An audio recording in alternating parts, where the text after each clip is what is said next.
উপরে কি আছে তার থেকে আমি এটা নেব। আর সার্কেলের একটা ব্যাপার, আমাদের সমাজে অধিকাংশ এক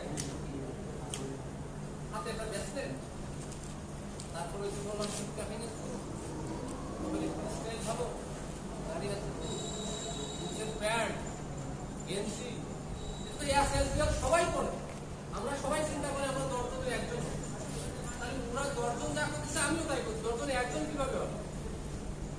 আমার অনেক বন্ধুরা আছে, আমার বন্ধু অনেক আছে এখনো বেকার, ও যদি বেকার হয় প্রশ্ন না হবে বলতো ও জীবনে নিজেকে প্রতিষ্ঠিত করি না। আমি সেদিন এখন বলছিলাম যে তোমরা নিজেকে প্রতিষ্ঠিত করো, যদি 5 লাখ টাকাও থাকে তাও নিজের পিছনে ইনভেস্ট করো। আমাকে বলছে 5 লাখ টাকা ইনভেস্ট করো, এগুলো খবর করার বক্তব্য দিয়ে আসে।